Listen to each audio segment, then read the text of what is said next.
Hola, soy Mario, bienvenido a Shooting in RAW. El día de hoy te traigo un tutorial acerca de la exposición en fotografía. Muchas veces habrás querido hacer fotografía en modo manual en tu cámara y te llevas la desagradable sorpresa de que las fotografías te quedaron oscuras o te quedaron quemadas, es decir, sobreexpuestas. Para ello hay que entender tres valores fundamentales en fotografía, que es lo que vamos a ver a continuación. Así es que, sin más, al punto, comenzamos.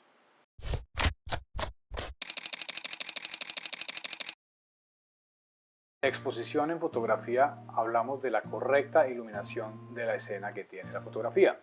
Muchas veces habrás querido hacer fotografías en modo manual con tu cámara, pero te lleva la desagradable sorpresa de que o la foto quedó oscura o quedó sobreexpuesta. ¿Por qué? Básicamente porque no estás controlando tres de los factores fundamentales, que son los que vamos a ver a continuación.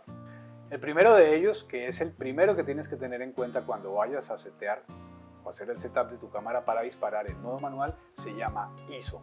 Bueno, ¿y qué es el ISO? ISO básicamente es el número que tiene la sensibilidad del sensor que requiere más o menos luz para dejar correctamente expuesta la escena. Normalmente si tú tienes ISOs bajos, vas a tener imágenes más claras y vas a tener imágenes más definidas. Si por el contrario utilizas ISOs muy altos, normalmente la escena te puede salir con ruido, es decir, el ruido es toda esta deformación de los píxeles que se traduce en que la imagen se vea eventualmente borrosa. Por lo que es recomendable siempre tratar de trabajar y cerciorarte que estás trabajando con el menor ISO posible. Pero no te preocupes, aquí te quedan todavía dos valores más con los cuales puedes jugar. Uno de ellos es el diafragma. El diafragma es esa cortina, esa cuchilla dentro del lente que se abre y se cierra para dejar pasar la luz al sensor. Entre más cerrado esté el diafragma, menos luz le va a entrar al sensor. Entre más abierto esté el diafragma, más luz le va a entrar al sensor. Normalmente los lentes empiezan con valores F, que es la apertura del diafragma, valores de 1, 1.4, 1.8, 2.8, 3.5, 4.5 y así sucesivamente. Cada número de estos es una parada de luz. En la medida que tú aumentes ese valor F, vas a ir cerrando el diafragma. Y en la medida que cierres el diafragma, obviamente le va a entrar menos cantidad de luz. Pero esto tiene un efecto directo sobre la fotografía, que básicamente es la profundidad de campo.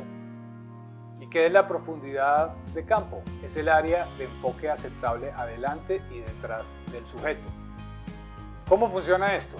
Bien, si tienes el diafragma lo más abierto posible, por un lado le está entrando buena cantidad de luz al sensor, pero por otro lado lo que esté delante o detrás del sujeto va a salir fuera de foco, va a salir desenfocado. En la medida que tú cierres el diafragma, menos luz le va a entrar al sensor, pero lo que esté delante o detrás del sujeto va a aparecer en foco, o sea, el mismo plano va a aparecer enfocado. Si tú quieres desenfocar el fondo en un paisaje, si le vas a disparar una foto a tu novia y quieres que el paisaje que está detrás de ella aparezca borroso, lo que tienes que hacer es abrir el diafragma, y con el diafragma abierto, esa zona que está detrás de la modelo, del sujeto, va a aparecer desenfocada. Entonces, si tienes una sensibilidad baja, una entrada de luz abierta con el diafragma, te queda un tercer valor que conocemos como la velocidad de obturación. Bueno, ¿y qué es la velocidad de obturación? Básicamente es la velocidad con la que se abre y se cierra la cortina que está delante del sensor. ¿Para qué? Para dejar pasar más o menos luz. ¿Qué quiere decir esto? Que entre más rápida sea la velocidad de apertura de esa cortinilla, va a tener una corta exposición. Entre más largo sea el tiempo, va a ser más larga la exposición que tiene el sensor, y eso quiere decir que le va a entrar más luz. Pero al igual que la apertura de diafragma tiene un efecto directo sobre la fotografía, la velocidad de obturación tiene su efecto propio y tiene que ver con la velocidad, es decir, tiene que ver con el movimiento. Si tú tienes velocidades de exposición largas, vas a tener movimiento dentro de la fotografía. ¿Qué quiere decir eso?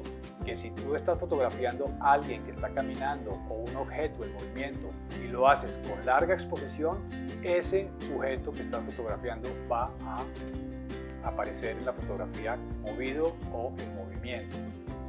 Si por el contrario tú quieres congelar ese movimiento, tienes que disparar con velocidades muy rápidas para que el sujeto salga perfectamente quieto. Bueno, ¿y quién te dice en qué momento tienes la correcta exposición? ¿Cómo sabes que la foto está correctamente expuesta? Bueno, cuando miras la pantalla de tu cámara vas a encontrar estos valores que son bien importantes que los identifiques para lograr esa correcta exposición. Por un lado, ya hablamos del ISO. El ISO lo tenemos aquí, en este caso particularmente esta cámara está seteada en ISO 64.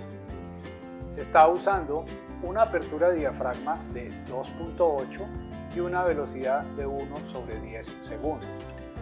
Si nosotros disparáramos esta fotografía con esta configuración, vamos a tener una foto sobreexpuesta. Bueno, pero ¿y cómo sabemos que está sobreexpuesta? Aquí es lo importante. Todas las cámaras digitales tienen esta herramienta que está aquí que se llama el fotómetro. Lo ideal de este fotómetro es que el valor siempre se encuentre en 0. Si el valor del fotómetro está seteado en 0, quiere decir que la exposición que tiene la cámara es correcta y tu imagen te va a salir perfectamente iluminada. Si por el contrario el fotómetro se ubica al lado derecho, vamos a encontrar que la foto está sobreexpuesta. Si por el contrario el fotómetro está cargado a la izquierda, vamos a encontrar la foto subexpuesta. Hasta aquí creo que todo está claro. Si tienes dudas, por favor, hazme un comentario, escríbeme un comentario, dime si necesitas que te aclare algo en particular y con el mayor gusto lo haré.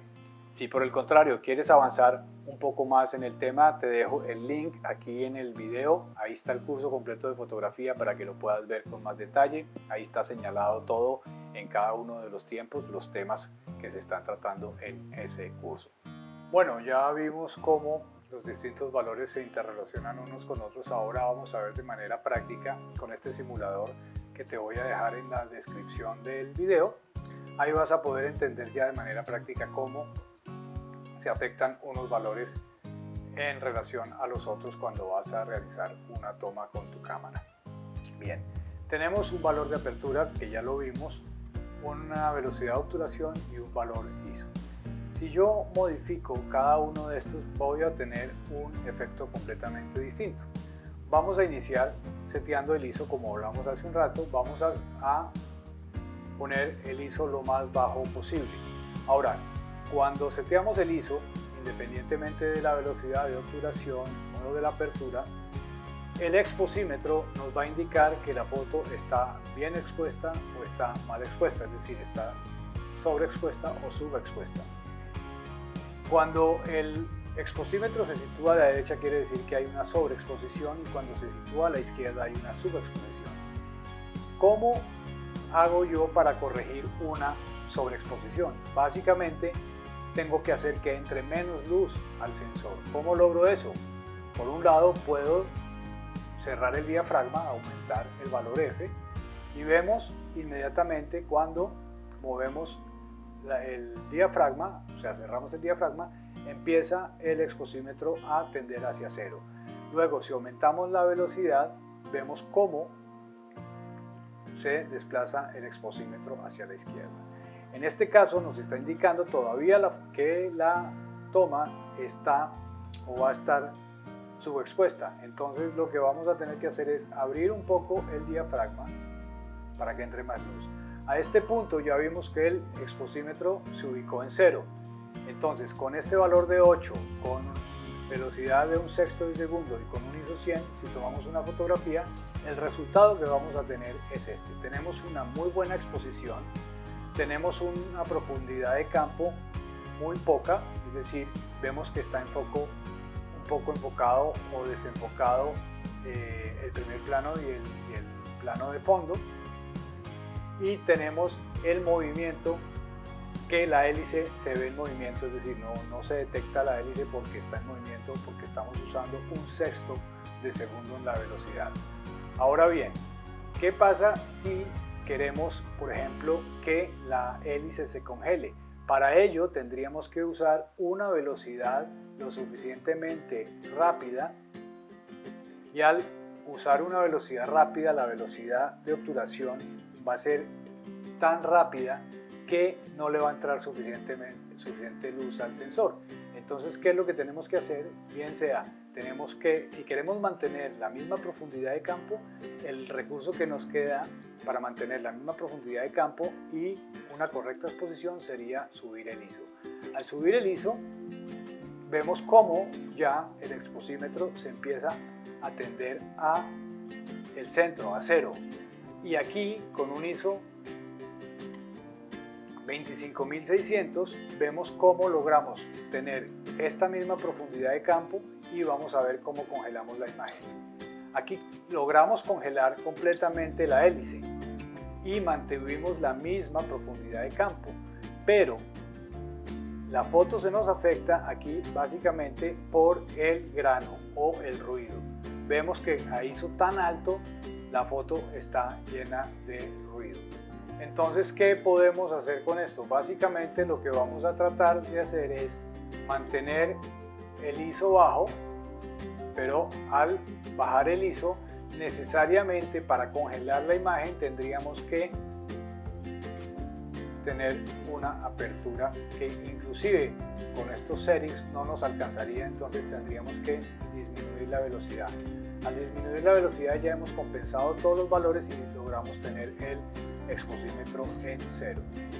Y aquí tenemos el resultado. Pero vemos que se nos ha afectado la profundidad de campo. Ahora, ¿cómo logramos en la práctica, por ejemplo, si queremos congelar la imagen cuando las condiciones de luz no son buenas? Podemos usar un flash, bien sea el flash de la cámara o un flash externo que nos dé la suficiente luz en el segundo que necesitamos disparar para que se congele la imagen. Como ves, y ya para concluir, la apertura siempre va a estar relacionada con la profundidad de campo, la velocidad de obturación con el movimiento. ¿Queremos congelar el movimiento o queremos mostrar el movimiento? Y el ISO necesariamente va ligado al ruido digital en la fotografía. Así espero que te haya quedado claro. En un próximo video estaré mostrándote cómo usar el modo prioridad apertura y prioridad velocidad, que son modos casi manuales que te van a ayudar a agarrar confianza para que estés disparando muy rápidamente, completamente en modo manual. Así es de que nos vemos, seguimos en contacto. Un abrazo, chao.